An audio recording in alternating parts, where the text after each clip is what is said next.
What would you do if everything in your life was falling apart, but you still had to show up like it wasn't? That's exactly what Chris Gardner faces when he is invited for an interview at one of the most reputable stockbroker firm in Los Angeles. Chris is 4 months behind on rent.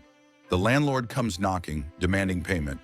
But Chris, already drowning in debt and emotional stress, tells him honestly, he doesn't have the money.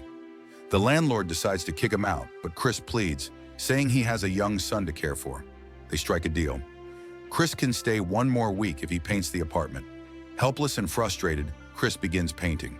In a moment of emotional collapse, he even paints the words, "Chris, you suck," on the wall, feeling like life is laughing at his every move. Before this, things were already rough. He invested all his savings into bone density scanners that no one wanted to buy. His wife left him, and he's been struggling to keep a roof over their heads. Just when he thinks things can't get worse, there's a knock on the door. This time, it's the police. They're there to collect unpaid parking tickets.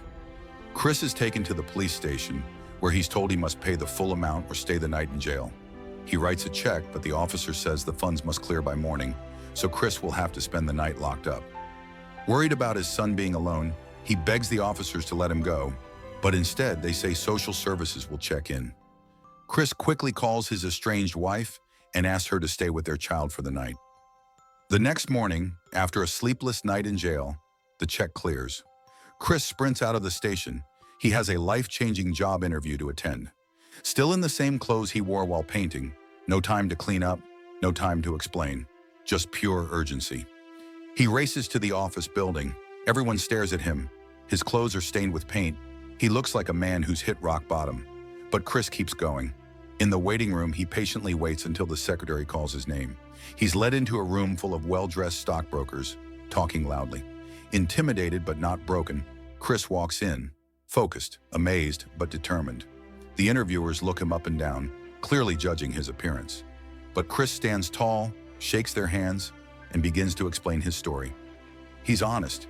He tells them he may not look like the right candidate, but he's smart, he's committed, and no one will work harder than him. He shares how he solved a Rubik's Cube in minutes, how he taught himself about finance, and how he's willing to start from the bottom and fight his way up. And against all odds, they hire him. Despite showing up looking like a man off the street, Chris Gardner proves that what's inside matters more than what's outside. He didn't just walk out of that building with hope. He walked out with the job that would change his life forever.